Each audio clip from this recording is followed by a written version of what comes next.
Hello welcome to easy English.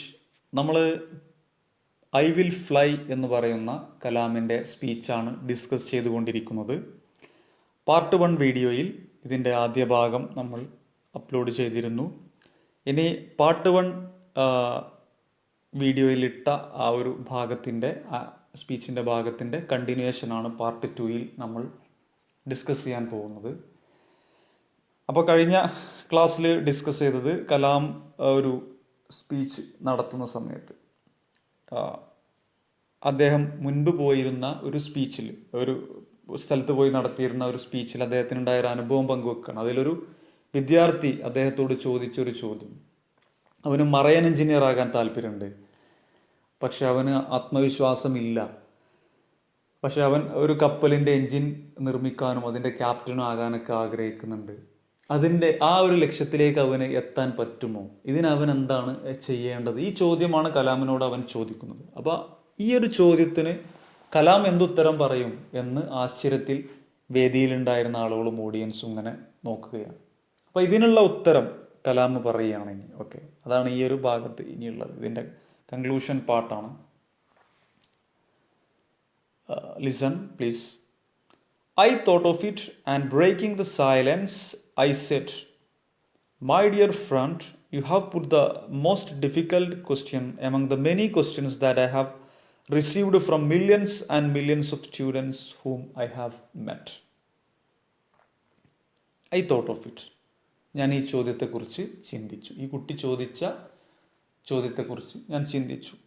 And breaking the silence, അങ്ങനെ ആ silence break ചെയ്തിട്ട്, അവിടെ ഉണ്ടായിരുന്ന നിശബ്ദതയെ ബ്രേക്ക് ചെയ്തിട്ട്, ഐ സെഡ്, ഞാൻ പറഞ്ഞു, മൈ ഡിയർ ഫ്രണ്ട്, എൻ്റെ സുഹൃത്തെ, you have put the most difficult question among the many questions that I have received from millions and millions of students ഹൂം I have met. ഞാൻ കണ്ടിട്ടുള്ള ദശലക്ഷക്കണക്കിന് വിദ്യാർത്ഥികളിൽ നിന്നും ഞാൻ റിസീവ് ചെയ്ത അല്ലെങ്കിൽ സ്വീകരിച്ച ചോദ്യങ്ങളിൽ ഏറ്റവും ബുദ്ധിമുട്ടേറിയ ചോദ്യമാണ് നീ ഇപ്പോൾ എന്നോട് ചോദിച്ചിട്ടുള്ളത്. I value your question. ഞാൻ നിൻ്റെ ചോദ്യത്തിന് വില നൽകുന്നു. വാല്യൂ ചെയ്യാന്ന് പറഞ്ഞാൽ വില കൊടുക്കുന്നു അല്ലെങ്കിൽ വില നൽകുന്നു.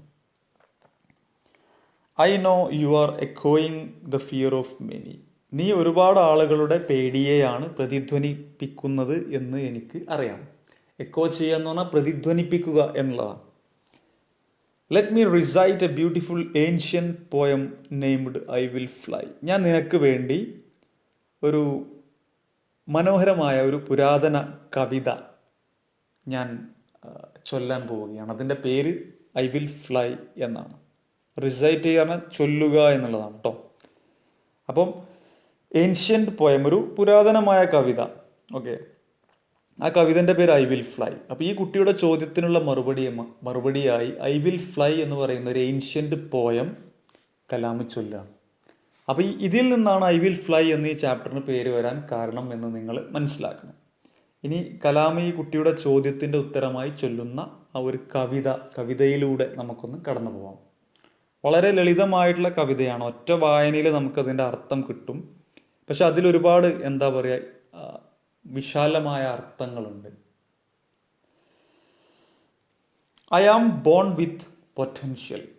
ഞാൻ ജനിച്ചിട്ടുള്ളത് ജന്മസിദ്ധമായ കഴിവുകളോടുകൂടിയാണ്. പൊറ്റൻഷ്യൽ എന്ന് പറഞ്ഞാൽ ജന്മസിദ്ധമായ കഴിവുകളാണ് കേട്ടോ. നിങ്ങൾക്കറിയാം, I am born with goodness and trust. ഞാൻ ജനിച്ചിട്ടുള്ളത് ഗുഡ്നസ്സോടു കൂടിയും ട്രസ്റ്റോടു കൂടിയുമാണ്. ഗുഡ്നസ് എന്ന് പറഞ്ഞാൽ നന്മയാണ്. ട്രസ്റ്റ് എന്ന് പറഞ്ഞാൽ വിശ്വാസം. I am born with ideas and dreams. ഞാൻ ജനിച്ചിട്ടുള്ളത് ഐഡിയാസ് ആൻഡ് ഡ്രീംസ് ഒക്കെ കൂടിയാണ്, അതോടുകൂടിയാണ്. ഐഡിയാസ് എന്ന് പറഞ്ഞാൽ എന്താ അറിയാം അല്ലേ, ആശയങ്ങൾ. ഡ്രീംസ് എന്ന് പറഞ്ഞാൽ സ്വപ്നങ്ങൾ. I am born with greatness. ഞാൻ ജനിച്ചിട്ടുള്ളത് ഗ്രേറ്റ്നസ് അല്ലെങ്കിൽ മഹത്വത്തോടു കൂടിയാണ്. I am born with confidence. ഞാൻ ജനിച്ചിട്ടുള്ളത് ആത്മവിശ്വാസത്തോടു കൂടിയാണ്. I am born with wings. ഞാൻ ജനിച്ചിട്ടുള്ളത് ചിറകുകളോടുകൂടിയാണ്.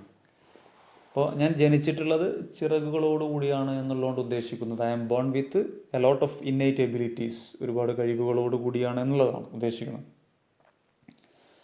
So I am not meant for crawling. ഞാൻ ഇഴഞ്ഞു പോകേണ്ടവനല്ല. ക്രോൾ എന്ന് പറഞ്ഞാൽ ഇഴഞ്ഞു നീങ്ങുക എന്നുള്ളതാണ്. ഐ ഹാവ് വിങ്സ്, എനിക്ക് ചിറകുകളുണ്ട്. ഐ വിൽ ഫ്ലൈ, ഞാൻ പറക്കും. ഐ വിൽ ഫ്ലൈ, ഞാൻ പറക്കും. And fly. അപ്പോൾ ഈ കുട്ടിയുടെ ചോദ്യത്തിന് ഉള്ള ഉത്തരമായിട്ട് ഈ ഒരു കവിതയാണ് ഇവിടെ റിസൈറ്റ് ചെയ്യുന്നത് കലാം. അപ്പോൾ അത് വളരെ ലളിതമാണ്, പക്ഷെ ഒരുപാട് അർത്ഥങ്ങൾ ഉണ്ട് ഈ ഒരു കവിത. ഇനി കലാം ആ ഒരു തൻ്റെ മുന്നിലിരിക്കുന്ന യുവാക്കളോട് ശാസ്ത്രജ്ഞനിൽ തനിക്കുണ്ടായ ഒരു അനുഭവം പങ്കുവെച്ചിട്ട് എന്ത് ചെയ്യാണ്, പിന്നെ സ്പീച്ച് ഇനി കൺക്ലൂഡ് ചെയ്യാണ്. ഒരു അഡ്വൈസോട് കൂടി എന്ത് ചെയ്യാണ് ഈ സ്പീച്ച് കൺക്ലൂഡ് ചെയ്യാണ്. എന്താ പറയുന്നത് എന്നുള്ളത് നോക്കാം. Young friends, let me discuss with you how you can be unique. Young friends, യുവ സുഹൃത്തുക്കളെ. Let me discuss with you, ഞാൻ നിങ്ങളുമായി ചർച്ച ചെയ്യട്ടെ. How you can be unique, നിങ്ങൾക്ക് എങ്ങനെ അതുല്യരാവാം എന്നുള്ള കാര്യം. എന്നിട്ട് പറയണം, I have so far met 15 million youth in a decade's time.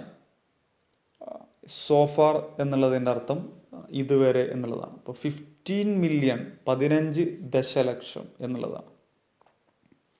Decade എന്ന് പറഞ്ഞാൽ എന്താ, ഒരു പതിറ്റാണ്ട് എന്നുള്ളൊരർത്ഥമാണ്. I have so far met 15 million youth in a decade's time. ഒരു പതിറ്റാണ്ടിൻ്റെ ഇടക്ക് ഞാൻ ഇതുവരെ 15 മില്യൺ യുവാക്കളെ കണ്ടിട്ടുണ്ട്. I learned every youth wants to be unique, that is you. I learned, ഞാൻ പഠിച്ചു. എന്താണ് പഠിച്ചിട്ടുള്ളത്? Every youth wants to be unique. എല്ലാ യുവാക്കളും യുണീക്കാകാൻ അല്ലെങ്കിൽ അതുല്യരാകാൻ ആഗ്രഹിക്കുന്നു. ദാറ്റ് ഈസ് യു, അതായത് നിങ്ങളാവാം. അതാണ് നിങ്ങളാവുക എന്നുള്ളതാണ് അതിൻ്റെ അർത്ഥം. നിങ്ങളാവണം, അതുല്യരായിട്ടുള്ള നിങ്ങളാവണം. ഓക്കെ, അപ്പം ഇവിടെ യുണീക്ക്, അതുല്യരാവുക എന്നുള്ളത് അതുകൊണ്ട് ഉദ്ദേശിക്കുന്നത് ഒരു പ്രത്യേക കഴിവിൽ നമ്മൾക്ക് പകരക്കാരനില്ലാത്തൊരവസ്ഥ. നമ്മൾക്കൊക്കെ ജന്മസിദ്ധമായ ഒരു കഴിവുണ്ട്. ആ കഴിവ് മാക്സിമം പരിപോഷിപ്പിച്ച് അതിൽ നമുക്ക് തുല്യരില്ലാത്തൊരവസ്ഥ, അതാണ് യുണീക്കായിട്ടുള്ള ആളാവുക എന്നുള്ളതുകൊണ്ട് ഉദ്ദേശിക്കുന്നത്. ഇപ്പം മലയാള സംഗീത ലോകത്ത് യേശുദാസ് യുണീക്കാണ് എന്ന് നമുക്ക് പറയാം. ക്രിക്കറ്റ് ലോകത്ത് സച്ചിൻ ടെണ്ടുൽക്കർ യുണീക്കാണ് എന്ന് നമുക്ക് പറയാം. ഫുട്ബോൾ ലോകത്തിൽ ക്രിസ്ത്യാനോ റൊണാൾഡോയും ലയണൽ മെസ്സിയും യുണീക്കാണ് നമുക്ക് പറയാം. അങ്ങനെ ഇവർക്ക് പകരം വെക്കാൻ ഈ ഫീൽഡിൽ വേറെ ആളുകളില്ല, അല്ലേ? അപ്പോൾ അതാണ് പറയുന്നത്, ഓരോ ആളുകൾക്കും ജന്മസിദ്ധമായ ഒരു കഴിവുണ്ട്. അപ്പം every youth wants to be unique. ഓരോ യൂത്തും യുണീക്കാകാൻ ആഗ്രഹിക്കുന്നു. ദാറ്റ് ഈസ് യു, അതായത് നിങ്ങളാവുക, നിങ്ങളാവണം എന്നുള്ളതാണ് പറയുന്നത് കേട്ടോ. But the world all around you is doing its best day and night to make you just everybody else. പക്ഷേ കലാം പറയാണ്, the world all around you, നിങ്ങൾക്ക് ചുറ്റുമുള്ള ലോകം, ഈസ് ഡൂയിങ് ഇറ്റ്സ് ബെസ്റ്റ്, അതിൻ്റെ ബെസ്റ്റ് ചെയ്യുന്നു, ഡേ ആൻഡ് നൈറ്റ്, പകലും രാത്രിയും, to make you just everybody else, നിങ്ങളെ മറ്റാരെങ്കിലും ആക്കാൻ വേണ്ടി. പക്ഷേ നിങ്ങൾക്ക് ചുറ്റുമുള്ള ലോകം നിങ്ങളെ മറ്റാരെങ്കിലും ആക്കാനാണ് ശ്രമിച്ചു കൊണ്ടിരിക്കുന്നത്. ഇനി അതിന് കുറേ ഉദാഹരണങ്ങൾ കലാമ പറയുന്നുണ്ട്. നമ്മളെ ഡെയിലി ലൈഫിൽ നമ്മൾ വിറ്റ്നസ് ചെയ്യുന്ന കുറേ കാര്യങ്ങളാണ്. In your home, dear young fellows, you are asked by your parents to be like the neighbors' children for scoring good marks. In your home, നിങ്ങളുടെ വീട്ടിൽ, dear young fellows, പ്രിയപ്പെട്ട യുവ സുഹൃത്തുക്കളെ, you are asked by your parents, നിങ്ങളുടെ parents നിങ്ങളോട് ചോദിക്കുന്നത് അല്ലെങ്കിൽ ആവശ്യപ്പെടുന്നത്, to be like the neighbors' children for scoring good marks, നിങ്ങളുടെ അയൽവാസിയുടെ കുട്ടികളെപ്പോലെ നല്ല മാർക്ക് സ്കോർ ചെയ്യണം എന്നുള്ളതാണ്. When you go to school, your teacher says, why don't you become like the first 5 rankers in the class. When you go to school, നിങ്ങൾ സ്കൂളിലേക്ക് പോകുന്ന സമയത്ത്, സ്കൂളിലും ഇത് തന്നെയാണ് പറയുന്നത്, യുവർ ടീച്ചർ സേസ്, നിങ്ങളുടെ ടീച്ചർ പറയുന്നു, എന്താണ്, why don't you become like the first 5 rankers in the class, നിങ്ങൾ എന്തുകൊണ്ട് ക്ലാസ്സിലെ ആദ്യത്തെ 5 റാങ്കുകാരെ പോലെ ആവുന്നില്ല. ടീച്ചറും അതേപോലെ തന്നെ സ്കൂളിലും ഒക്കെ വീട്ടിലും ഒക്കെ മറ്റുള്ളവരെ പോലെ ആകാനാണ് നമ്മളോട് പറയുന്നത്, അല്ലേ? നമ്മൾ ഡെയിലി ലൈഫിൽ അനുഭവിച്ചു കൊണ്ടിരിക്കുന്ന ഒരു സംഗതിയാണ്. Wherever you go, people say you have to be somebody else or everybody else.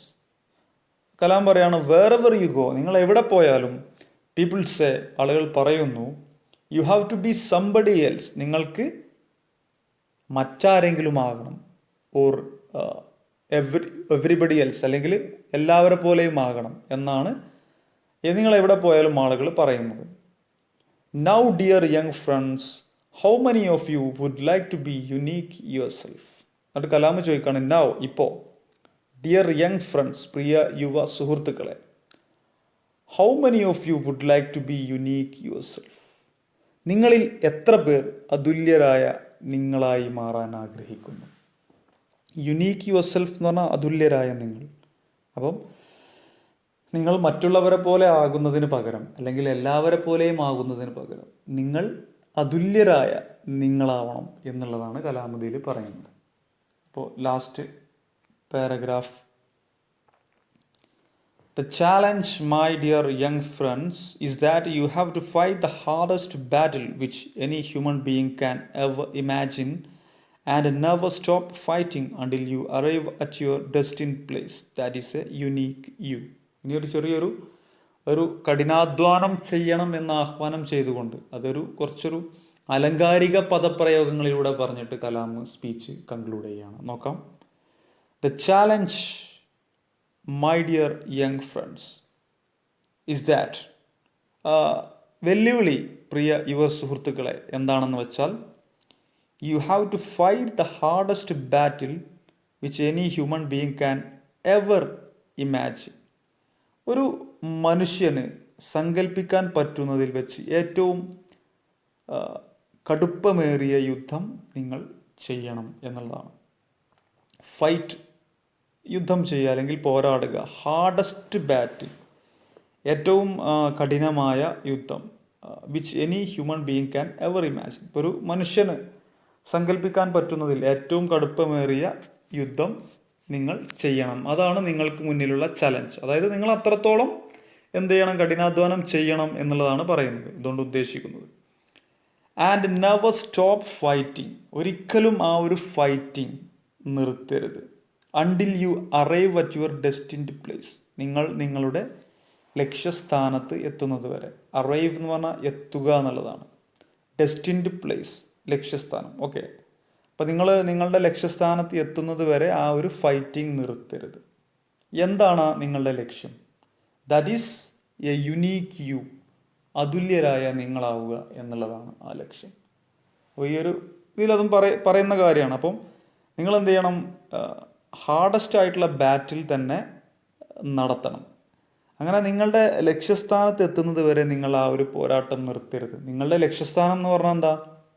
യുനീക്കായിട്ടുള്ള അതുല്യരായ നിങ്ങളാവുക എന്നുള്ളതാണ്.